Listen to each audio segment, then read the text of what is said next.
Hello friends, हम आपके लिए फिर से एक नई वीडियो लेकर आ गए हैं। एक्चुअली टीआरसी पोर्टल पर कल एक अपडेट आई थी, 30 तारीख को शाम को आई थी। उन्होंने एक नोटिफिकेशन अपलोड किया था। किसी कारणवश से उसे वो हटा लिया गया था और फिर से दोबारा से सेम नोटिफिकेशन उन्होंने डाला। कोई खास कारण नहीं था उनका हटाने का, थोड़ा सा चेंजमेंट उन्होंने किया था। आप फर्स्ट पॉइंट पर ध्यान दें। इसमें लिखा हुआ है, समस्त अभ्यर्थी जिलों की प्राथमिकता क्रम में चयन करें। स्कूल शिक्षा विभाग के 26 जिले हैं तथा जनजाति कार्य विभाग के 2 जिले हैं, यानी कि आपके डीपीआई के 26 जिले हैं और पीडब्ल्यूडी के आपके 2 जिले हैं। अभ्यर्थियों को 28 जिलों को प्राथमिकता क्रम देना अनिवार्य होगा। पहले सिर्फ इतना चेंजमेंट था, ये जो 2 जिले हैं पीडब्ल्यूडी के, इनको सिर्फ अनुसूचित जनजाति के लिए ही बोला था और बाकी कैटेगरीज के लिए सिर्फ 26 जिले ही अलाउ किए थे। लेकिन इसमें जो चेंजमेंट किया उसमें ये किया कि अब 28 जिले कंप्लीट जो है वो सभी कैटेगरीज को फिल करने हैं। ठीक है फ्रेंड्स, पहली बात। दूसरी बात ये है, इसमें जो थोड़ा सा उसमें भी था, खैर ये पॉइंट और इसमें भी है, वो ये है कि प्राथमिक शिक्षक एवं प्रयोगशाला शिक्षक की न्यूनतम शैक्षणिक योग्यता भिन्न होने से इस चरण में जनजाति कार्य विभाग द्वारा विज्ञप्ति प्रयोगशाला शिक्षक के पद सम्मिलित नहीं किए जा रहे हैं। इस चयन की कार्रवाई पूर्ण हो जाने के बाद प्रयोगशाला शिक्षक के लिए निर्धारित शैक्षणिक योग्यता धारी पात्र अभ्यर्थियों के संबंध में पृथक से कार्रवाई की जाएगी। ठीक है, हम इस वाले पॉइंट पर थोड़ी देर बाद डिस्कस करेंगे। पहले इसको हम बता देते हैं आपको कि एक्चुअली इसमें लिखा क्या है। वैसे आप सभी को कल पता चल चुका होगा, आप सभी ने टीआरसी पोर्टल विजिट कर लिया होगा और वैसे भी आप बहुत सक्रिय रहते हैं, आप सभी को कहीं ना कहीं से पता चल जाता है। लेकिन फिर भी अगर कुछ कैंडिडेट्स को पता नहीं चला है तो मैं आपको उसकी जानकारी दे दूं। एक्चुअली इसमें लिखा हुआ है कि आपके लिए एक चयन सूची जारी की जाएगी। एक्चुअली मैं उसको चयन सूची भी नहीं कह सकती हूँ, उसमें सिर्फ ये आएगा कि किन किन बच्चों ने अपने डॉक्यूमेंट जो फिजिकली वेरीफाइड किए थे वो सक्सेसफुली वेरीफाइड हो गए हैं और उन्हें ना संभाग स्तर पर आउट किया गया है ना ही जिला स्तर पर। तो उनकी एक सूची आएगी जिसमें वेटिंग लिस्ट वाले बच्चे भी शामिल होंगे। देखिए इसमें लिखा हुआ है, इस सूची में जिला चयन हेतु पात्रता सूची में विज्ञप्ति रिक्तियों की अधिक संख्या में, यानी कि आपको जितनी भी वैकेंसीज दे रखी हैं इस सूची में जितने नाम आएंगे वो इससे एक्स्ट्रा आएंगे। क्यों एक्स्ट्रा आएंगे? क्योंकि पहले भी एक्स्ट्रा ही आए थे जब आपकी डॉक्यूमेंट अपलोड की आई थी, क्योंकि इसमें वेटिंग वाले बच्चे भी शामिल होंगे। वास्तविक प्रवर्ग एवं जिलावार रिक्तियों के आधार पर ही अंतिम चयन सूची व नियुक्ति आदेश जारी किया जाएगा। इनका कहना ये है कि हम जो सूची निकालेंगे उसमें सभी कैंडिडेट्स का नाम होगा जिन लोगों के जो डॉक्यूमेंट्स हैं वो अच्छे से वेरीफाइड हो गए हैं और कोई दिक्कत नहीं आई है। ठीक है, इससे हमें कोई चयन सूची का कुछ पता नहीं चल रहा, इससे ना कट ऑफ का हमें कोई अंदाजा लग पा रहा है कि कितनी कट ऑफ जाएगी। हाँ, इस जो सूची आएगी इससे आपको सिर्फ एक आइडिया लग जाएगा, वो मैं आपको बताती हूँ कि इससे आपको क्या आइडिया लग जाएगा। देखिए पहली बात, इसमें से वो बच्चे आउट ऑलरेडी हो गए होंगे जिनको हम लोगों ने अपनी प्रीवियस वीडियो में आउट किया था कि इन लोगों ने डॉक्यूमेंट अपलोड नहीं किए हैं तो ये सम्मिलित नहीं होंगे। तो उन्हें विभाग भी अब जो सूची देगी वो निकाल कर ही देगी, पहली बात। दूसरी बात, इस सूची में वो बच्चे भी नहीं आएंगे जिनका किसी भी कारणवश, चाहे वो उनकी उम्र की वजह से, चाहे उनके कोर्स कंप्लीट ना होने की वजह से और चाहे किसी फर्जी डॉक्यूमेंट की वजह से जिन कैंडिडेट्स को इसमें से बाहर किया गया होगा वो भी बाहर हो जाएंगे। ठीक है, तो इस सूची से सिर्फ आपको ये पता चल जाएगा, पहला कि आपके डॉक्यूमेंट्स जो है वो अच्छी तरीके से वेरीफाइड हो गए और आप डॉक्यूमेंट से रिलेटेड आपको कोई प्रॉब्लम नहीं आएगी। दूसरा, आपको ये पता चल जाएगा कि आपके जो सीरियल नंबर उस लिस्ट में था वो इसमें कहाँ शिफ्ट हुआ है और आप जितनी भी वैकेंसीज हैं डीपीआई की, I am not talking about TWD क्योंकि टीडब्ल्यूडी ने तो अपना साफ सा जवाब आपको पकड़ा दिया है। तो डीपीआई की जितनी वैकेंसीज थी अब आप इसके अंडर में आ रहे हैं या नहीं आ रहे हैं, दूसरी बात। तीसरी बात, आपको ये पता चल जाएगा कि आपका सीरियल नंबर कितना शिफ्ट हुआ है, ठीक है, और आपके कितने चांसेस बनते हैं। अब हम बात कर लेते हैं कि देखिए उन्होंने 1 से 4 तारीख तक का टाइम दिया था। यहाँ पे लिखा हुआ है इस पॉइंट्स में, 4th पॉइंट में, अभ्यर्थी अपनी प्राथमिकता के आधार पर जिलों को प्राथमिकता क्रम में निर्धारित करने एवं दिनांक 1 से 4 जुलाई तक टीआरसी एमपी पोर्टल पर प्राथमिकता क्रम में जिलों का चयन कर लॉक करना। ठीक है, पहली बात, आपको ना सारे के सारे 28 जिले जो हैं वो सिलेक्ट करने कंपलसरी है। आप 26, 27 या कम जिले नहीं सिलेक्ट करने, आपको कंप्लीटली 28 जिले सिलेक्ट करने। मेरा मानना है, देखिए आप अपने हिसाब से जिले सिलेक्ट करें, पर मेरा मानना है कि आप अपनी सुविधा के हिसाब से जिले सिलेक्ट करें। कि अगर आपको लगता है कि आप जिस डिस्ट्रिक्ट में हैं उस डिस्ट्रिक्ट में आपको स्कूल मिलना चाहिए तो आप उसी हिसाब से जो जिले हैं वो सिलेक्ट करें। आपकी अपने ऊपर डिपेंड करता है, हो सकता है कुछ बच्चे जो हैं अपने रैंक के हिसाब से जिले सेलेक्ट करेंगे। तो देखिए उस जिले में जितने भी कैंडिडेट्स हैं मिलना तो वो सभी को है, ठीक है, ये फायदा कि अगर आपकी ऊपर रैंक आती है तो आपको उस जिले की प्राथमिकता मिल जाएगी, अगर आपकी नहीं आती है उसके अंडर में जितनी वैकेंसीज पर्टिकुलर जिले में दे रखी है तो आपको सेकंड जिले की प्रायोरिटी मिलेगी। सीट आपको मिलनी ही मिलनी है अगर आप वैकेंसीज के अंडर में आते हो, उस जिले में नहीं मिलनी तो दूसरे जिले में मिलनी है। ठीक है, तो आप अपनी अपने हिसाब से, अपनी सुविधा के हिसाब से कि आपके लिए कौन सा जिला पास पड़ता है, पहली बात। दूसरा, आपकी रैंक कहाँ पड़ रही है उस जिले में, पर्टिकुलर जिले में, आप उस हिसाब से अपना जिला जो है उसको फिल कर लें। 28 जिले जो है आपको कंप्लीटली फिल करने हैं। देखिए, और ये जो है उन्होंने क्या किया है, इसको ऑलरेडी डाल भी दिया है, अगर आप देखेंगे तो देखिए इन्होंने अपनी निर्देशिका में कुछ चेंजमेंट कर दिए हैं। नियोजन सत्र में 2023 के में प्राथमिक शिक्षक नियोजन 2023 दस्तावेज सत्यापन उपरांत प्रारंभिक पात्र अभ्यर्थियों के द्वारा जिलों का चयन। ठीक है, तो यहाँ पर देखिए मैंने डाल दिया ये 1 जुलाई से 4 जुलाई तक। जब मैंने ये वीडियो बनाई थी तब मैंने एनपीटीआरसी पोर्टल ऑनलाइन जो था वो खोला था, तो उस टाइम यहाँ पर सिर्फ इस वाले के अलावा न्यू अपडेट और कुछ नहीं थी जो जिसके बारे में मैं डिस्कस कर रही हूँ। अगर मेरी वीडियो बनाने के बाद में अगर कोई न्यू अपडेट आ जाती है जिसमें आप लोगों की चयन सूची या फिर जो जिस सूची को ये डालने वाले हैं रिलीज हो जाती है, तो मैं उसको इंक्लूड नहीं कर पाऊंगी क्योंकि मैंने ये वीडियो जितना अभी तक का अपडेट है उसको लेकर बनाई है। ठीक है फ्रेंड्स, अब देखिए इसके हम प्रयोगशाला शिक्षक के ऊपर थोड़ा सा डिस्कस कर लेते हैं। ये जो उन्होंने पॉइंट दिया है, नोट लिखकर और दिया है इन्होंने, मैंने पहले ही अपनी जो वीडियो बनाई थी जिसमें मैंने प्रयोगशाला शिक्षक की एजुकेशनल क्वालिफिकेशन को डिस्कस किया था, मैंने उस टाइम भी मुझसे किसी बच्चे ने कमेंट में पूछा था कि मैम बीएड वालों से जो है वो इन्होंने फिल कराया नहीं है। मैंने ये तब भी, अगर आपने मेरी प्रीवियस वीडियो देखी हो तो मैंने उसमें ये बोला था, तो मैंने कहा था कि आपकी बिल्कुल सही बात है कि बीएड वालों से उन्होंने 12th की जो मार्कशीट है वो अपलोड नहीं करवाई, तो उन्हें कैसे पता चलेगा कि हमारे पास साइंस है। तो मैंने आपसे उस टाइम कहा था कि देखिए विभाग में बैठे हुए लोग अज्ञात नहीं है कि उन्होंने क्या दिया है और क्या नहीं दिया है, तो वो पक्का कुछ ना कुछ ऐसा अलग प्रोसीजर निकालेंगे प्रयोगशाला वैकेंसीज के लिए जिसमें बीएड वाले और बीटीसी दोनों जो बच्चे हैं वो शामिल हो सके, और उन्होंने यही किया।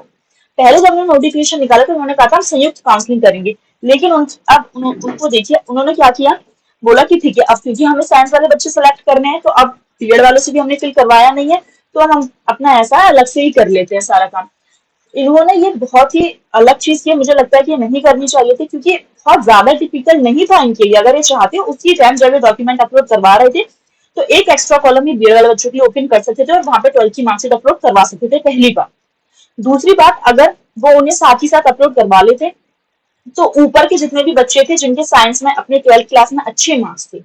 हायर मार्क्स थे, उनको वो बहुत, क्योंकि उन्होंने फिजिकल वेरीफाइड में भी उनके बच्चों के मार्क्स देखे होंगे और जब बच्चों ने डॉक्यूमेंट अपलोड किए होंगे या अपनी तब फॉर्म भरोगे कभी ना कभी इन्होंने 12th के मार्क्स जरूर पूछेंगे, एटलीस्ट जब फिजिकली वेरीफाई करेंगे तब तो पूछे ही होंगे इन्होंने, चलो नहीं भी पूछे तो ये अभी इन्होंने जैसे कि किया है कि अब अपना एक अलग से पोर्टल ये लोग ओपन कर देंगे और कह देंगे जिन जिनके साइंस के मार्क्स हैं जी या जिन्होंने साइंस लिए वो टिक कर दें और अपने अपने मार्क्स जो है वो फिल कर दें। अब फिर प्रॉब्लम आएगी, फिर ये लोग वही प्रोसीजर खींचेंगे, हो सकता है कोई साइंस के मार्क्स सही फिल ना करे,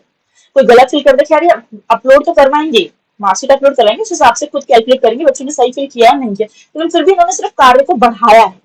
टाइम को खींचा है, क्यों खींचा है कुछ समझ में नहीं आ रहा। अब बच्चे इसमें भी कंफ्यूज है कि मैम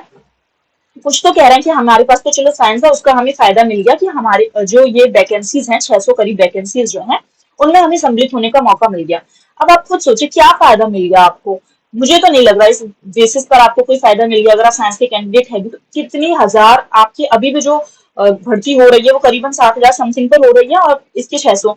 तो आप खुद सोचिए क्या 7,000 इतने 8 करीबन हजार बच्चे हैं तो क्या इतने बच्चों में साइंस के बच्चे कम होंगे? साइंस के बहुत बच्चे होंगे, आप ज्यादा बच्चे भी ना माने तो 3, 4, 5, 4 हजार, कम से कम 3, 4 हजार तो आप मान लीजिए साइंस के ही कैंडिडेट होंगे। उनकी मारामारी देखिए आप इन भर्तियों के लिए, ठीक है, क्योंकि जैसे ये पोर्टल ऑन करेंगे जितने भी साइंस के बच्चे सब टिक करेंगे और अपनी अपनी मार्कशीट अपलोड करेंगे। तो अगर मैं जनरल की बात करती हूँ तो 148 वैकेंसीज हैं इसमें, ठीक है, जिसमें से गेस्ट भी इंक्लूडेड है और नॉन गेस्ट भी, जिसमें से सिर्फ नॉन जीएफ मैं मेल की बात करती हूँ तो 63 वैकेंसीज हैं केवल। अब आप सोचिए कि 63 वैकेंसीज के लिए कितनी मारामारी। और पहली बात तो ये है, और दूसरी बात ये कि अगर वो सिर्फ साइंस को ही प्रायोरिटी दे रहे हैं तो फिर ये अलग से भर्ती काउंट नहीं होती। अगर वो साइंस को ही प्रायोरिटी देते वो कह देते भैया 63 के ऊपर तो ओपन वैकेंसी है, जितने भी बच्चों के पास साइंस है सारे आकर इसमें डॉक्यूमेंट फिल करा दें, नहीं, तो ऐसा नहीं है क्योंकि ये जो वैकेंसीज है आई तो वो इसी सेकंड काउंसलिंग की भर्ती में है, ठीक है, तो वो सारी चीजों को ध्यान रखेंगे, वो इस चीज को भी ध्यान रखेंगे कि बच्चों ने जो वर्ग 3 का जो टेट कंडक्ट हुआ था, जो लिया था, जिसके ऊपर, जिसकी बेसिस पर ये भर्ती चल रही है, उसमें कितने मार्क्स हैं? पहली बात, क्योंकि अगर वो बिल्कुल ही उसके ऊपर डिपेंड ना हो कि भैया हमने तो टेट के मार्क्स बिल्कुल ही एक्सक्लूड कर दिए, हम सिर्फ 12th के मार्क्स देखेंगे, तो ऐसे तो जिन बच्चों के टेट में बहुत कम मार्क्स है, जिन्होंने क्वालिफाइड भी नहीं किया है टेट, उनके भी हो सकता है अपनी 12th क्लास में बहुत अच्छे मार्क्स हो, क्योंकि एक एग्जाम किसी की नॉलेज को डिफाइन नहीं करता कि भाई टेट में उनके कम आ गए तो बच्चा इंटेलिजेंट नहीं, वो इंटेलिजेंट हो सकता है, उसके 12th में हो सकता है बहुत अच्छे मार्क्स उसने गेन किए हो मेहनत करके, पहली बात। दूसरी बात, टेट में किसी के बहुत अच्छे मार्क्स हो लेकिन 12th में उसके बहुत अच्छे मार्क्स ना रहे हो, क्योंकि हो सकता है किसी ने सीबीएसई से दिया हो, किसी ने आईसीएसई से फिल किया हो, किसी ने किसी स्टेट बोर्ड से फिल किया हो, किसी अपने अपने स्टेट के बोर्ड होते हैं, तो उनके स्टेट्स में उतनी अच्छी चेकिंग है, चेकिंग का वेरिएशन बहुत अलग अलग होता है, तो उसके वजह से 12th में बहुत अच्छे मार्क्स ना हो लेकिन टेट में बहुत अच्छे मार्क्स हो, ठीक है, तो इस हिसाब से उसे नुकसान हो जाएगा। तो ऐसा नहीं है, ये सारे सारे पॉइंट जिन्हें मैं आपसे डिस्कस कर रही हूँ, वो सारे पॉइंट्स उनके दिमाग में ऑलरेडी थे, क्योंकि जब मैंने आप लोगों ने मुझसे पूछा था कि मैम बीएड वालों के लिए दिक्कत आएगी, तब भी मैंने ये आपसे कहा था कि नहीं आएगी। ये उनके दिमाग में भी है कि हमने डॉक्यूमेंट जो है 12th के लिए पोर्टल ओपन नहीं किया था कि वो 12th का अपलोड कर सके, तो ये उनके दिमाग में उस टाइम भी था, इस टाइम भी है कि इन बच्चों के लिए हमें ये बात भी ध्यान रखनी है कि इनके जो टेट का एग्जाम था उसमें कितने मार्क्स थे। दूसरा हमें ये बात भी ध्यान रखनी है कि इनके 12th में जो परसेंटेज है वो कितना है। मुझे लगता है 12th में परसेंट का भी कोई मैटर ये नहीं रखेंगे, क्यों नहीं रखेंगे, क्योंकि जो एलिजिबिलिटी क्राइटेरिया इन्होंने दी है उसमें कहीं परसेंटेज का कुछ भी लोचा नहीं दिया इन्होंने कि भाई परसेंटेज के हिसाब से हम लगा देंगे, नहीं, मुझे नहीं लगता कि वो परसेंटेज के हिसाब से लगाएंगे। 12th की परसेंटेज मेरे अकॉर्डिंग तो उस भर्ती में मायने नहीं रखनी चाहिए थी, अगर मायने रखती तो फिर वो मार्क्स को जो कि आपके टेट में कंडक्ट कराया उसमें जो मार्क्स थे फिर उसका कोई मतलब ही नहीं बनता है अगर ये 12th की परसेंटेज को देते हैं, क्योंकि उन्होंने सिर्फ अपनी भर्ती में दिया कि अपनी, अगर आप उसकी रूल बुक पढ़ेंगे, निर्देशिका पढ़ेंगे, उसमें सिर्फ लिखा है कि भाई बच्चे के 50% होने चाहिए 12th में, ठीक है। तो आप, मुझे नहीं लगता कि ये 12th की परसेंटेज को मायने देंगे या उसका कोई भी प्रेफरेंस ये लोग देंगे। ये सिर्फ इतना रखेंगे कि 12th में आपके पास साइंस होनी चाहिए, एक सब्जेक्ट के तौर पर आपके पास साइंस होनी चाहिए, और आपकी प्रायोरिटी जो है वो आपके टेट के मार्क्स को ही देंगे। तो जो लोग ये बोल रहे हैं कि इस भर्ती से वो लोग बाहर हो जाएंगे जिनके मार्क्स अच्छे हैं और वो लोग ऐड हो जाएंगे जिनके मार्क्स उतने अच्छे नहीं है, तो नए बच्चे ऐड होंगे और पुराने बच्चे निकल जाएंगे, ऐसा कुछ भी नहीं है। देखिए, विभाग में बैठा हुआ कोई भी इंसान जो है कम बुद्धि नहीं रखता है, बहुत ज्यादा है, उसको भी पूरा ज्ञान है, अपनी खुद की भर्ती जो कंडक्ट करा रहा है, ऐसा नहीं है उसको कम ज्ञान है, उसको बहुत ज्ञान है, चाहे वो टीडब्ल्यूजी विभाग में बैठा हो, डीपीआई विभाग में बैठा हो, उनको पता है कि अगर अगर हमने ऐसा किया 12th को प्रेफरेंस दे दी और टेट को प्रेफरेंस नहीं दी तो बच्चे फिर आंदोलन कर देंगे। तो वो अपनी पहले जो उन्होंने नोटिफिकेशन डाला था उसको वो चेंज नहीं करनी, उन्होंने उसमें लिखा था सिर्फ कि भैया आपके 12th में जो है वो 50% से ऊपर होनी चाहिए, बाकी आपका सब कुछ डिपेंड करेगा आपके टेट के मार्क्स पर, तो वो यही करेंगे। जो बच्चे अपनी, अब क्या होगा, अब ये होगा कि जिस पोर्टल को वो खोलेंगे उसमें आप लोगों से पहले तो ये टिक करवाएंगे किन किन बच्चों के पास साइंस है, दूसरा आप लोगों से मार्कशीट अपलोड करवाएंगे, सबके लिए अब ये ओपन करेंगे, बीटीसी वालों के लिए भी करेंगे, बीएड वालों के लिए भी करेंगे। फिर ये लोग देखेंगे, जहां तक मुझे लगता है, मैं अपना बता रही हूँ, मैं ये नहीं करी कंफर्म ऐसा ही प्रोसीजर वो अपनाएंगे, पर मेरे को जो लगता है मैं आपको बता रही, मैंने पहले भी अपने हिसाब से बताया था, बिल्कुल करेक्ट निकला। देखिए, उन्होंने अलग से ही दोबारा से पोर्टल पूरा अपडेट करवाया है और दोबारा से कहा है कि भाई इनकी हम अलग से करवाएंगे। यही मैंने सेम कहा था कि उनको भी ये पता है कि बीएड वालों ने नहीं किया, तो वो सब कुछ प्रोसीजर अपने हिसाब से करेंगे। अब मुझे लगता है कि अब वो ऐसे टिक करवा लेंगे उसमें और आपसे मार्कशीट अपलोड करवा लेंगे, फिर आपके देखेंगे कि आपकी रैंक कहाँ लाई करती है, ठीक है, आपकी जहां रैंक लाई करेगी उनमें कितने कितने बच्चे जो है वो साइंस के हैं, उस हिसाब से वो प्राथमिकता देकर ऊपर के जो भी, जैसे मैं अगर नॉन जीएफ मेल की बात करूं तो 63 वैकेंसीज है,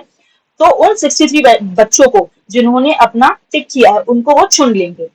अब देखिए, कुछ बच्चे कहेंगे कि अब वो आपकी अपनी चॉइस है कि आपको डीपीआई में सीट लेनी है, पीडब्ल्यूडी में लेनी है, क्योंकि ये जो भी प्रयोगशाला की सीट्स है वो पीडब्ल्यूडी की ही है, तो अगर वो आपको जो अपना अलॉट करेगी जिला, वो अपना ही अलॉट करेगी, ऐसा नहीं है कि आपको डीपीआई का जिला अलॉट करके दे देगी और उनकी वैकेंसीज में आपको सीट्स दे देगी, नहीं, आपको वो अपनी वैकेंसीज में ही सीट देगी, जो उनके अंडर में जिले आते हैं वो वहीं पर आपको प्रयोगशाला शिक्षक बनाएगी, क्योंकि ये पीडब्ल्यूडी की वैकेंसीज है। तो अब मेरे ख्याल से आपका ये डाउट क्लियर हो गया होगा, तो आप बिल्कुल ना घबराएं कि मैम हमारे तो मार्क्स ज्यादा थे, हमारे पास साइंस नहीं थी तो हम निकाल दिए गए, या फिर हमारे पास साइंस तो थी लेकिन हमारे मार्क्स कम थे तो हम इन कर, ऐसा कुछ नहीं है। जो सूची ऑलरेडी है बस उसमें इतना फर्क आएगा कि कितने बच्चे निकल चुके हैं, कितने बच्चे शामिल हो चुके हैं। शामिल ये होंगे कि जो वेटिंग वाले थे, जब ऊपर से बच्चे निकलेंगे जिन्होंने डॉक्यूमेंट अपलोड नहीं किए, वेरीफाइड नहीं किया, तो नीचे के जो वेटिंग के बच्चे थे वो ऊपर शिफ्ट हो जाएंगे, सिर्फ ये अंतर आएगा। और आपको मेरी बातों पर यकीन ना हो तो अब कुछ आज वैसे भी अपडेट आ जाएगा, और जैसे ये कंप्लीट हो जाएगा, डीपीआई वाला सिस्टम कंप्लीट हो जाएगा, तो आपका पीडब्ल्यूडी की जो प्रयोगशाला शिक्षक के लिए जो भी वो करने वाले हैं प्रोसीजर, वो ओपन हो जाएगा, आप देख लीजिएगा, वो सेम प्रोसीजर अपनाएंगे। क्योंकि अगर वो 12th को प्रेफरेंस देंगे तो फिर टेट का कोई मुद्दा नहीं आता, सिर्फ टेट को प्रेफरेंस देंगे तो फिर साइंस वाले कहेंगे हमें बोला ही क्यों गया था। तो ऐसा कुछ नहीं है, वो लोग जो उन्होंने अपने पहले जो उन्होंने नोटिफिकेशन निकाला था उसी के अकॉर्डिंग वो लोग चलेंगे, ठीक है। देखिए फ्रेंड्स, मैंने अब मेरे पास प्रीवियस वीडियो में आया था कि मैम ऐसे करके ये अपलोड हुआ है, तो आप इसके हिसाब से कट ऑफ जो है वो बना दीजिए। कट ऑफ मैं बनाऊंगी, लेकिन मैं पहले सूची आ जाए, अगर वो एक दफा अपलोड कर देते हैं सूची पोर्टल पर, तो उसके बाद मैं कट ऑफ बनाएंगे। अगर आप लोगों को कट ऑफ चाहिए तो आप लोग कमेंट कर सकते हैं। जितनी ज्यादा कमेंट्स जिस कैटेगरी के होंगे मैं उस बेसिस पर कट ऑफ बना दूंगी, क्योंकि जब तक सूची नहीं आएगी मैं कुछ भी कट ऑफ बनाकर नहीं दे सकती। आपको कट ऑफ जरूरी है, ये बात मुझे समझ में आता है। और देखिए, आप 4 दिन उन्होंने दिए हैं, 4 तारीख तक उन्होंने बोला है, 4 तारीख के बाद ये लोग ज्यादा से ज्यादा आप 2 दिन लेंगे, उसके बाद ये आपकी डायरेक्टली निकाल देंगे।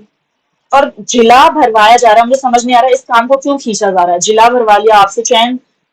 सूची दे सकते थे, डायरेक्ट स्कूल भरवा सकते थे, लेकिन नहीं, इन्होंने आपसे पहले जिला भरवाया है, चयन सूची तो खैर दी नहीं है, ठीक है। तो अपने काम को डायरेक्टली बढ़ा रहे हैं। मुझे पता नहीं क्यों समझ नहीं आता कि ये एमपी जो सरकार है वो राजस्थान सरकार से इन्फ्लुएंस है, और राजस्थान सरकार एमपी सरकार से इन्फ्लुएंस है। जो प्रोसीजर राजस्थान सरकार अपनाती है सेम प्रोसीजर अपना लेती है आपकी एमपी। समझ ही नहीं आता क्यों। पहले इसमें एक एग्जाम कंडक्ट होता था, राजस्थान में एक होता था, फिर राजस्थान ने बोला कि हमने 2 एग्जाम कंडक्ट करने हैं, प्री और मेंस। फिर एमपी ने भी अपना सेम फंडा अपना लिया, बोला हमने भी 2 एग्जाम कंडक्ट करने हैं, प्री और मेंस। फिर राजस्थान ने भी यही प्रोसीजर किया था कि उन्होंने बोला कि हम मेन से पहले ही बच्चों से जिला, उन्होंने भी डिस्ट्रिक्ट फिलिंग कराई थी, उन्होंने स्कूल फिलिंग नहीं करवाई थी, उन्होंने भी डिस्ट्रिक्ट फिलिंग कराई। एमपी ने भी सेम प्रोसीजर अपना लिया, उन्होंने देखा अच्छा ऐसा हुआ राजस्थान में, तो उन्होंने फर्स्ट काउंसलिंग में आपने देखा, तो उन्होंने तो डायरेक्टली चयन सूची देकर स्कूल फिलिंग करवाई थी, लेकिन नहीं, उनको भी अब जुलाई फिलिंग करवानी है, क्योंकि ऐसा उस स्टेट में हुआ है। तो मुझे समझ नहीं आता एक दूसरे से इतना इन्फ्लुएंस क्यों है, क्यों एक दूसरे की चीजों को इतना मानते हैं। उनकी अपनी क्राइटेरिया है, आपका अपना क्राइटेरिया, लेकिन नहीं, आप लोगों को तो पता नहीं क्या ही करना है, ठीक है। तो अब ये लोग पहले इसको फिलिंग करवाएंगे, फिर हो सकता है शायद स्कूल का तो ये आपको मौका दे ना दे, इनके ऊपर डिपेंड करता है, क्योंकि ये भर्ती को जानबूझकर इतना लंबा क्यों खींच रहे हैं पता नहीं। शायद हो सकता है आपको न्यू वैकेंसीज ऐड कर मिल जाए, फ्रेश वैकेंसीज मिल जाए, शायद इसलिए ये लोग करना है। अगर ऐसा होता है तो डिले भी अच्छा है, अगर आपको नई वैकेंसीज मिल जाती है, बढ़कर पद वृद्धि हो जाती है, तो हम थोड़ा बहुत डिले भी सहन कर लेंगे, क्योंकि आपको कुछ मिल रहा है। लेकिन कुछ मिल भी नहीं रहा है और प्रोसीजर इतना डिले हो रहा है, तो इसका कोई बेनिफिट नहीं निकलता है, ठीक है फ्रेंड्स। तो हमने इसको पूरी तरीके से डिस्कस कर लिया है, जहां तक मुझे लगता था कि इसमें जो जो पॉइंट डिस्कस करने के थे।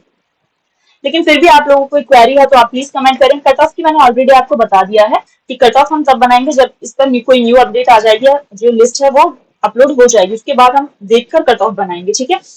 तो अगर फिर भी आपकी कोई क्वेरी है इस नोटिफिकेशन से रिलेटेड या पूरी कंप्लीट भर्ती से रिलेटेड, तो आप हमें कमेंट कर सकते हैं। देखिए फ्रेंड्स, आप हमारी वीडियो को लाइक करें, शेयर करें और सब्सक्राइब करें। Thank you.